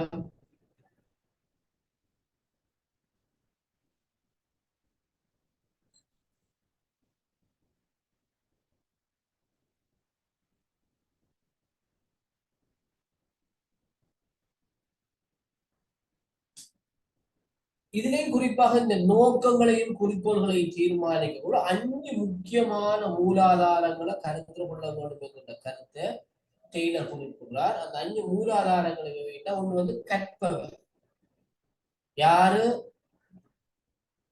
இந்த கலைத்திட்டத்தினூடாக கற்றல் செயல்முறையில் ஈடுபடுகிறாரோ அவர். அடுத்தது சமகால வாழ்க்கை முறை, இப்போது இருக்கின்ற அவங்களுடைய கண்டெம்பரரி லைஃப், அவங்களோட வாழ்க்கை முறை எவ்வாறு இருக்கிறது என்பது பற்றிய விளக்கம். அது பாடம் தொடர்பான நிபுணர்களுடைய கருத்துக்கள், கணிதமாக இருந்தால் கணித பாட நிபுணருடைய கருத்து, வரலாறு பாடமாக இருந்தால் வரலாற்று பாட நிபுணருடைய கருத்து. அடுத்து அதில் காணப்படுகின்ற பிலோசபி, தத்துவம் என்ன. அடுத்தது அதனூடாக நாங்கள் விருத்தி செய்ய வேண்டிய உளவியல் சார்ந்த விஷயங்கள், சைக்காலஜிக்கல் டூல்ஸ். இந்த 5 முக்கியமான மூலாதாரங்களும் இந்த கலைத்திட்டத்தில் இருக்க வேண்டுங்கிற கருத்தை டெய்லர் குறிப்பிட்டிருக்கார். அப்ப டெய்லருடைய மாதிரி குறிக்கோள் மாதிரி நாங்க அடையாளப்படுத்துவோம். சரிதானே? இதை மேலதிகமாக நீங்க பார்க்க வேணும். கலைத்திட்ட மாதிரிகளுடைய சில கல்வியலாளர்களுடைய கருத்துக்கள். உதாரணமாக டெய்லர், ஹில்டாயா டாப்பா, ஹேர், Denis Lawton, Nicholls, Wheeler, Walker, Skilbeck இன்னும் நிறைய பேர் இருக்காங்க. இந்த கலை திட்ட மாதிரியுள்ள வடிவமைப்பு உருவாக்கியவர்கள். அவர்களை பற்றி நாங்க பார்க்க போறோம். தந்த பாடத்தோட இல்லாவிட்டாலும் கலை திட்டமும் கோட்பாடுகள் நடைமுறைக்கின்ற அந்த பாடத்திலேயே மேலதிகமா பார்க்கணும். ஓகே, இப்ப நாங்க விஷயத்துக்கு வருவோம். இப்ப நான் 2 முக்கியமான விஷயத்தை பத்தி உங்களோட கருத்துக்களை சொன்னேன். கட்டுருவாக்கவாதத்தையும் இலட்சியவாதத்தையும் பற்றி சம்பந்தமாக கருத்துக்கள் சொல்லக்கூடிய மாதிரி இருக்குமா? அப்ப கட்டுருவாக்க முறை பத்தி சொல்றேன் சார். கட்டுருவாக்க முறைன்றது வந்து மாற்றம் ஒன்றை கொண்டு வரத்துக்காக மாணவர்களை வந்து அதுக்காக பழக்கப்படுத்துறது சார். இதுல பிரதான நோக்கமா இருக்குது. மாணவர்களோட பிரச்சனைகளை ஆராய்ந்து அதன் மூலமாக அவங்களுக்கு ஏற்படுகிற சாதகமான விளைவுகளை கண்டறிந்து அதுல இருந்து மாணவர்களை மீட்டெடுத்து அவங்க அதை எவ்வாறு எதிர்கொள்ள வேண்டும் அப்படின்றும் இந்த கட்டுருவாக்க கொள்கையில ஒரு நோக்கமாக காணப்படுது. இதுல வந்து கட்டுருவாக்க கொள்கையில வந்து சார் ஒரு கற்பித்தல் நடவடிக்கை மேற்கொள்ளப்படும் போது சார் முதலாவது இதுல பிரதானமாக முன்னறிவு, அதாவது முன்னறிவுன்றது முன்னர் இப்ப நடைமுறையில ஈக்கிறதுக்கு முற்கால பகுதியில இவ்வாறான ஒரு முறை காணப்பட்டதுன்னு எடுத்துட்டு அதுக்கு பிறகு புதிதாக இப்ப என்னத்தைய பத்தி நாங்க கற்பிக்க போறோம். அந்த கற்பிக்கப்படுற விடயம் சார்பான முன்னைய அறிவும் தற்போது கற்பிக்கப்படுகின்ற அது சேர்த்து கற்பிக்கப்படும் சார். அப்படி கற்பிக்கப்படுறதுனால அந்த ஒப்பிட்டு மாணவர்களுக்கு வந்து அதை இந்த படிச்சு கொள்ளையிலுமா ஈக்கும். அதே நேரம் மாணவர்களுடையும் ஆசிரியர்களுடையும் பழைய அனுபவங்களும் இதன் மூலம் தட்டி எழுப்பப்படவும் சான்ஸ் இருக்கு சார். இப்ப அவங்க ஏதாவது ஒரு நடைமுறையில் எங்கேயாவது ஒரு உதாரணமா ஒரு களப்பயணம் மேற்கொண்ட டைம்ல எதையாவது ஒன்றை கண்டிருந்தாங்கண்டா இந்த முன்னறிவும் மூலம் கற்பிக்கப்படுறதுனால அது தட்டி எழுப்பப்படும் சார். மாணவர்கள் வந்து அதை டிஸ்கஸ் பண்ணுவாங்க. இப்படி ஒண்ணு நடந்துக்குது, நாங்க இப்படி பார்த்தோம், இப்படி தொட்டு பார்த்தோம் அப்படின்றத ஆசிரியரோட கலந்துரையாடுவாங்க. அதே மாதிரி ஆசிரியர் வந்து அதை வச்சு கொண்டே அந்த பாட வேலையை நடத்தி கொண்டு போகலும். அதே மாதிரி இந்த இடத்துல வந்து ஆசிரியர் ஒரு வழிகாட்டியாகத்தான் செயல்படுவார். மாணவர் மைய கற்றல் முறைதான் இங்க காணப்படும். பாடத்தை வந்து ஒரு ஆசிரியர் எப்படின்னு சொன்னா சார் முதலாவது கிளாஸ் ரூமுக்கு போய்த்து மாணவர்களோட வாய் மூலமாகவே அவர்களுக்கு கேள்விகளை எழுப்பி அவர்களோட வாயிலிருந்து வர விடைய வச்சுதான் பாடத்தை ஸ்டார்ட் பண்ணுவாங்க. அந்த நடத்த போற பாடத்தை மாணவர்களே முதலாவது சொல்லிடுவாங்க. ஆசிரியர் கேட்கிற கேள்வி மூலமாக அதுக்குரிய விடைய. அதாவது அதுலயும் மாணவர் மைய கல்விதான் முக்கியமா சுட்டி காட்டப்படுகிறது சார். அதோட வந்து இதன் மூலம் மாணவர்கள கேள்விக்கு விடை அளிப்பதற்கும் மாணவர்கள் மேலதிகமாக கேள்விகளை ஆசிரியரிடம் எழுப்புவதற்கும் அதிகமான சந்தர்ப்பங்கள் கிடைக்குது.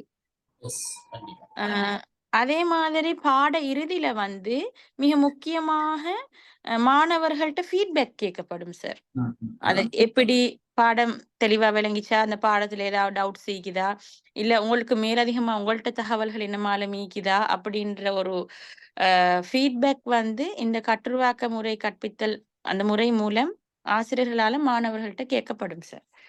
நான் இலட்சியம் பெருசா இன்னும் இந்த காத்துக்கொள்ள டைம் போதா போயிட்டு சார்.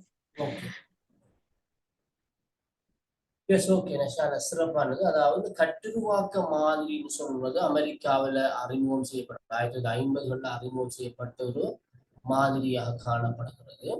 குறிப்பாக இது மாணவர்களை மையமாக கொண்டு மாணவர்களை அடிப்படையாக கொண்டு அவர்கள் நூறாக கற்றல் இடம்பெற வேண்டும் என்பதை நோக்காக கொண்ட ஒரு கலை திட்டமாக இந்த கட்டுருவாக்க கலை திட்ட மாதிரி வந்து காணப்படுகிறது. அப்ப கலைத்திட்டத்தை வடிவமைப்போர், கலைத்திட்டத்தை உருவாக்குவோர் மாணவர்கள் சுயமாக செயல்படுவதற்கு, மாணவர்களுடைய சிந்தனைகளை தூண்டி அவர்களே செயற்பாட்டில் ஈடுபடுவதற்கு ஏற்ற வகையில கலைத்திட்ட ஆக்கத்துல கலைத்திட்ட உருவாக்கத்துல ஈடுபடுகிறார்.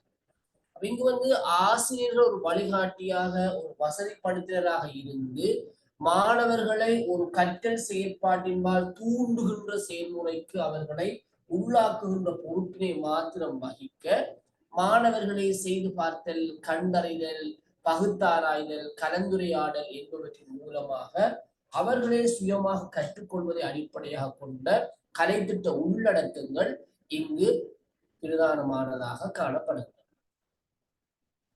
சமூக பிரச்சனைகள், சமூக பாகுபாடுகள், அதனால் ஏற்படக்கூடிய எழுவினாக தொடர்பான விடயங்கள் கலை திட்டத்தில் உள்ளடக்கப்படும். அதாவது நடைமுறை பிரச்சனைகள், நடைமுறை வாழ்க்கையோடு சம்பந்தப்பட்ட பிரச்சனைகள், நடைமுறையில தீர்வை நோக்கி காணப்படுகின்ற பிரச்சனைகளை மையமாக கொண்ட விடயங்கள் இந்த கலை திட்டத்துல உள்ளடக்கப்பட வேண்டும் என்பது இந்த கலைத்திட்ட வடிவமைப்பை, இந்த கலைத்திட்ட உருவாக்க கொள்கையை ஆதரிக்கின்ற இந்த கட்டுருவாக்கவாதிகளுடைய பிரதானமான எண்ணமாக இருக்கின்றது.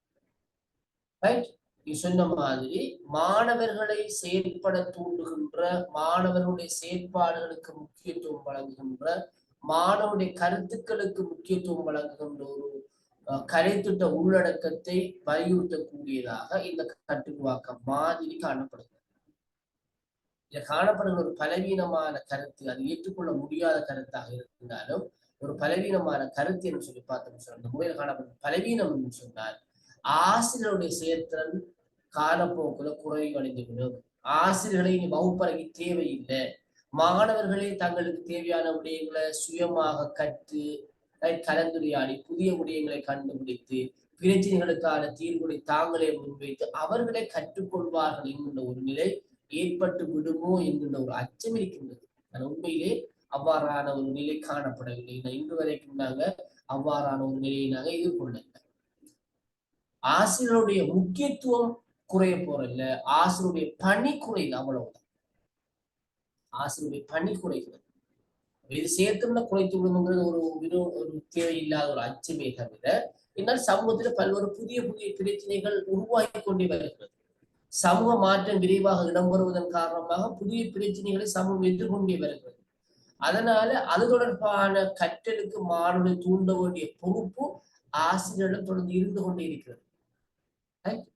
அந்த கட்டுருவாக்க கொள்கையானது கலைத்திட்ட உருவாக்கத்துல பங்களிப்பு செய்கிற ஒரு பிரதானமான கொள்கையாக காணப்படுகிறது. கூறி முடிச்சு கொள்ளலாம். சரிதானே? இலட்சியவாதம் சம்பந்தமாக யார் சொல்லப்படுகிறது? இலட்சியவாதம்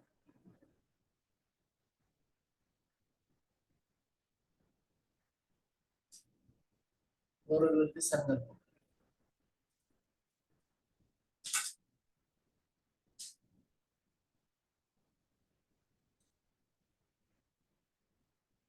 யார்?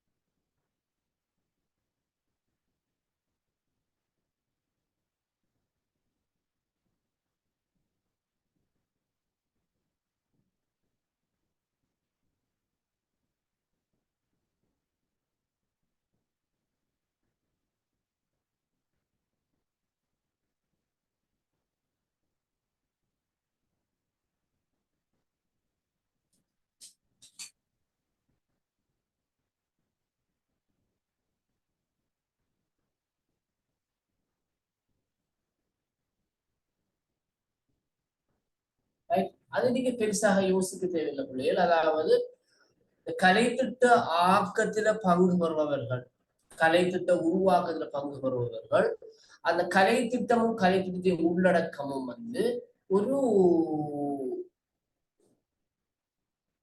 ஒரு இமேஜினாக, ஒரு இலட்சிய பூர்வமான ஒரு ஐடியலான விடயங்களை உள்ளடக்கி இருக்க வேண்டும் என்பதை அடிப்படையாக கொண்டதுதான் இந்த இலட்சியவாதம் சொல்றோம்.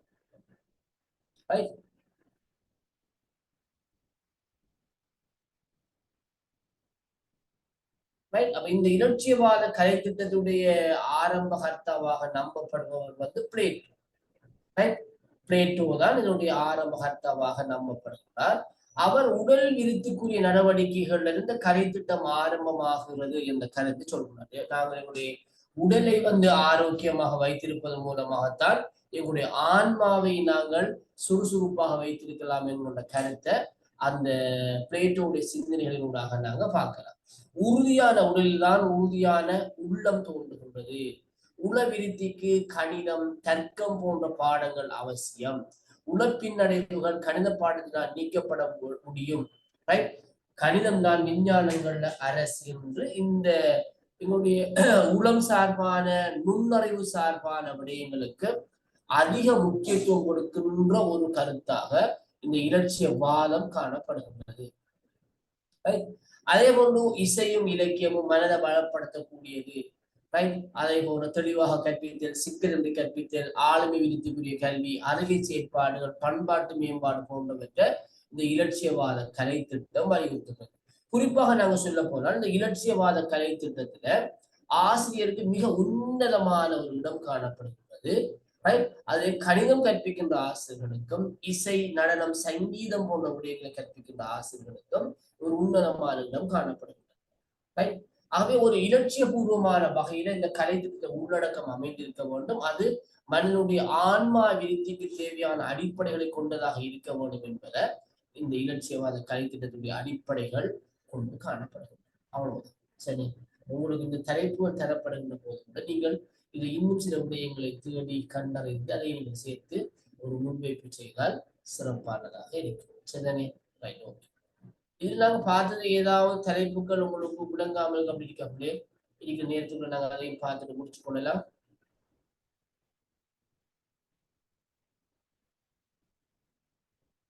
யாருக்காவது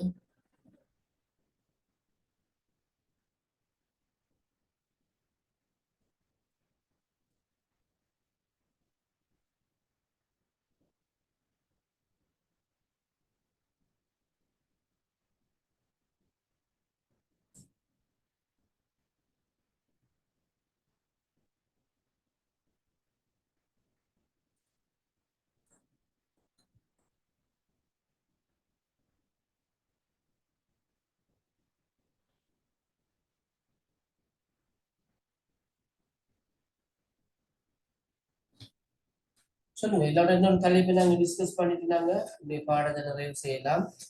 நாளை மறுதினம் இன்றைக்கு எங்களுடைய ப்ரெசன்டேஷன் தலைப்பில் அடுத்தது பார்க்கலாம். சொல்லுங்க, ஏதாவது பார்க்க வேண்டிய விடயங்கள் இருக்கிறதா? விளங்காத விஷயங்கள்?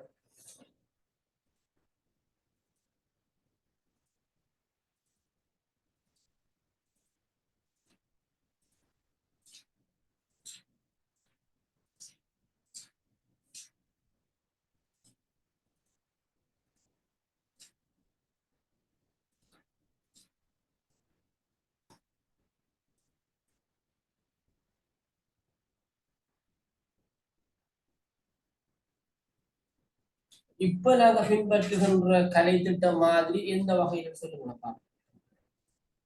இப்ப நாங்க பின்பற்றுகின்ற கலை திட்டம் மாதிரி எந்த வகையில் சேர்ந்து?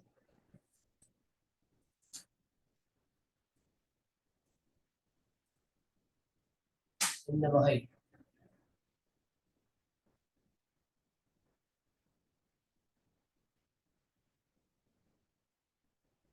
கட்டுருவாக்கமா சார்? அது எப்படி சொன்னா, அது கலை திட்ட உருவாக்க கொள்கை தான் கட்டுருவாக்க. மாதிரி மாடல்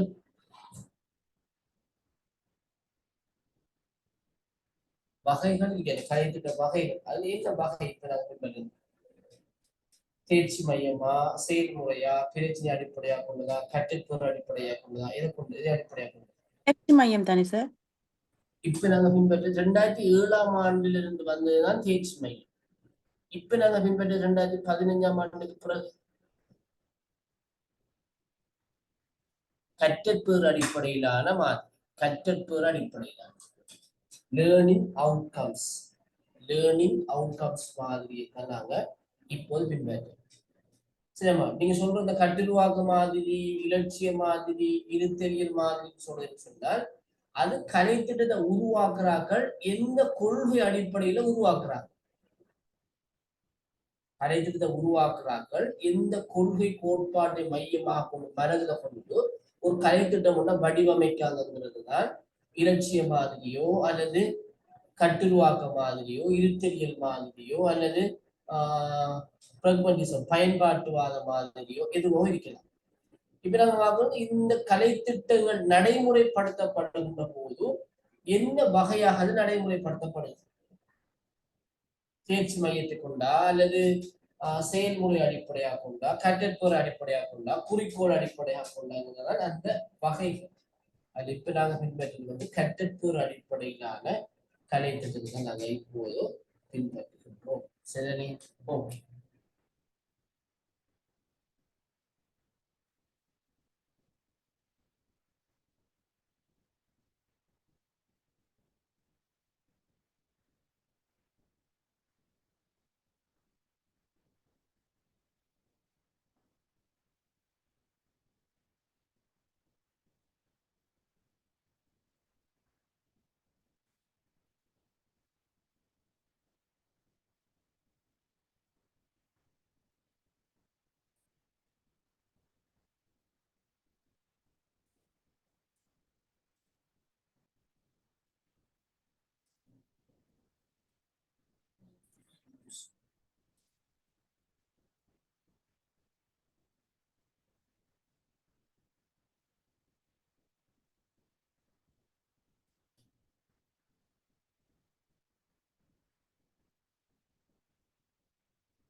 அப்ப நாங்க இதோட முடித்துக் கொள்ளலாமா பிள்ளைகள்?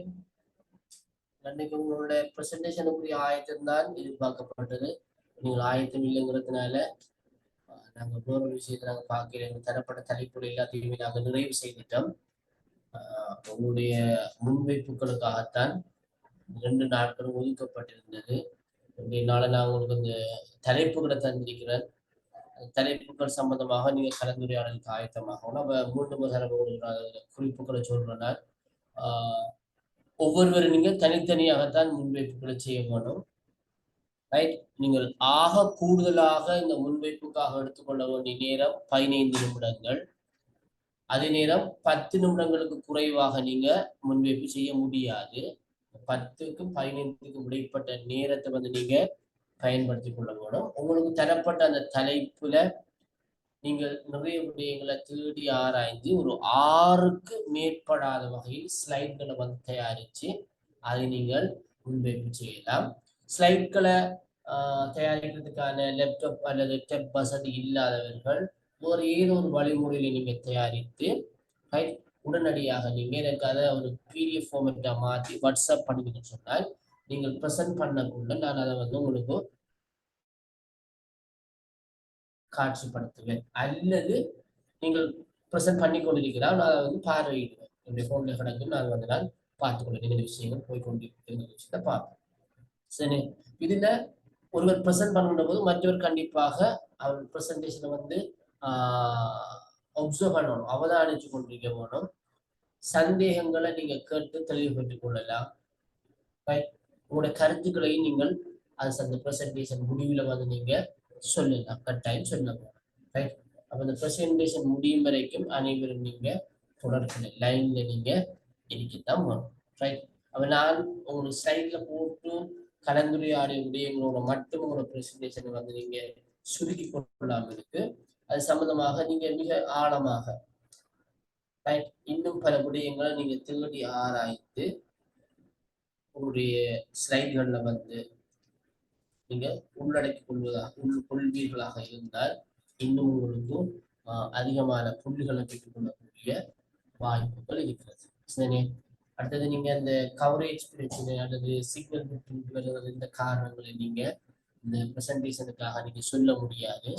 நீங்க உங்களோட இருக்கின்ற இடத்துல ஏதாவது உங்களுக்கு ப்ராப்ளம் இருக்குமாக இருந்தா நீங்க ஒரு பொருத்தமான ஒரு இடத்தை நீங்க தெரிவு செய்து கொள்ள வேணும். உங்களுடைய முன்வைப்பு செய்து கொள்வது உங்களோட உதவியில பொருத்தமான இடத்தை நீங்க சிக்னல் கிடைக்கக்கூடிய இடத்தை வந்து நீங்க தெரிவு செய்து கொள்ள வேண்டும். ரைட். அப்ப நீங்க முன்வைப்பு செய்கின்ற போது கதைகள் விட்டு விட்டு வாரது, அது லைன் அடிக்கடி கட் ஆகுறது, இப்படியா இருந்தால் அது நேரத்தை பாதிக்கும். அது உங்களுடைய முன்வைப்புக்கான மதிப்பீட்டையும் பாதிக்கும் என்ற வகையில நீங்க அந்த விடயத்தையும் கருத்தில் கொள்ள வேண்டும். சரி, அப்படி இது சம்பந்தமாக நீங்க வேறு ஏதாவது நீங்க வராதவங்களுக்கு நான் ஒரு தலைப்பு தந்திருக்கிறேன், என்ன 2 பேருக்கு தந்திருக்கிறேன். அதை நீங்க உரியவரிடம் ஒப்படைத்து விடுங்க, பரிமாறி கொடுங்க. அப்ப உங்களோட ஸ்லைடுகளை தயாரிக்கிறது கண்டிப்பாக உங்களோட பேரையும் உங்களுடைய கோர்ஸ் ரெஜிஸ்டர் நம்பரையும் கண்டிப்பாக காட்சிப்படுத்தி ஒரு முன்வைப்பு செய்கிறேன். அப்ப ஒரு முன்வைப்பு செய்கின்ற போது நீங்க வளமையாக நீங்கள் அவதானித்திருப்பீர்கள். நீங்கள் ஒரு ஆயத்தம் செய்து நீங்கள் முன்வைப்புக்கான தொடக்கத்தை நீங்கள் மேற்கொண்டுள்ள போதும் யாரெல்லாம் தொடர்பு இருக்கிறார்களோ அவர்களையெல்லாம் நீங்கள் வரவேற்று உங்களோட பேரையும் உங்களோட தலைப்பையும் நீங்கள் சொல்லி நீங்கள் ப்ரெசன்டேஷனை ஸ்டார்ட் பண்றது. ரைட். அப்ப சரளமாகவே நீங்கள் பேசிக்கொண்டு விளக்கம் அளித்து கொண்டு உதாரணங்களை கூறிக்கொண்டு நீங்கள் செல்லலாம். ரைட். அதே போல உங்களோட முன்வைப்பு நிறைவு பெறுகின்ற சந்தர்ப்பத்துல நீங்கள் அதுக்குரிய நிறைவுக்கு நாங்கள் பயன்படுத்துகின்ற சொற்களை பயன்படுத்துவதோட என்னுடைய முன்வைப்பை நான் நிறைவு செய்து கொள்கிறேன். இந்த முன்வைப்பு சம்பந்தமாக ஏதாவது சந்தேகங்கள் இருந்தால் அல்லது கருத்துக்கள் தெரிவிக்க வேண்டியிருந்தால் நீங்கள் தெரிவித்துக் கொள்ளலாம் சொல்லி அதுக்குரிய சந்தர்ப்பத்தை நீங்க வழங்கிவிட்டு நீங்கள் பிரசன்டேஷனை நிறைவுக்கு கொண்டு வர வேண்டியது. சரியா பிள்ளை? ஓகே. ஒரு ஏதாவது சந்தேகங்கள் இருக்குதா, கேள்விகள் இருக்குதா? சார் உங்களோட நம்பரை கொஞ்சம் சொல்லுங்களே. இந்த ஃபோன் நம்பர் நோட் 773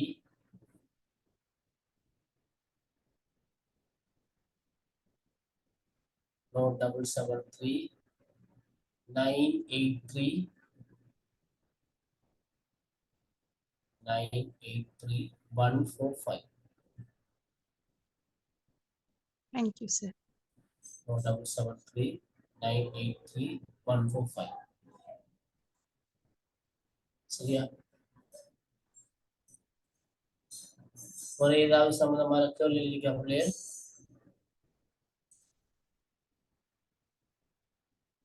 இல்ல சார். நாங்க